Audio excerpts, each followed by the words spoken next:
What's up, gals and gangsters? Did you guys get your stimulus checks yet and go and spin them on coilovers? I hope so. That's a lot of fun. I'm glad to hear it. But seriously, I hope everybody's staying safe out there and feeding themselves. So I have got here for you guys some Pedders Supercar Sports Rider awesome coilovers with the external reservoirs and all that kind of good stuff that's going on the GTO Aston Martin Time Attack car. So we're gonna open these bad boys up and see what we got in here. Sounds dry. Hope nobody's allergic to peanuts. Very, very nice looking so far. Let's start off with the front, because that's what everybody really cares about. Ooh, it's too real. Calm down, man. I don't need a windshield. So, obviously, you know, a coilover is a way better setup than your normal strut with a huge spring on it and all that kind of stuff. They're not very aggressive for racing. This coilover, I chose it specifically because I'm going to be doing road racing with the Aston.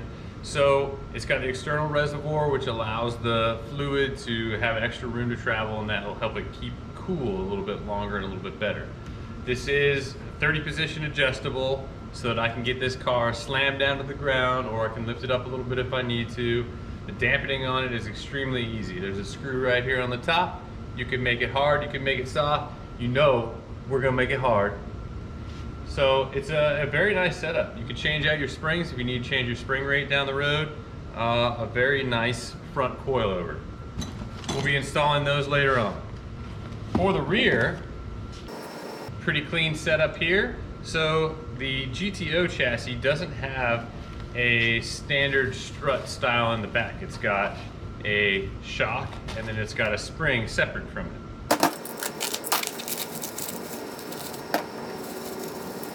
So this spring sits up in its cradle and it's got this cool little adjustable pedestal that allows you to raise or lower the car based off of how you preload this thing. It looks to me like these are going to be a pretty sweet setup. Definitely a lot stiffer than what came in the car stock, and I'm really looking forward to seeing how this thing performs out on the road. Again, with the external reservoir here to help cool the system while you're pounding the crap out of it on the road racing track. So stay tuned for another video of us putting this on the car.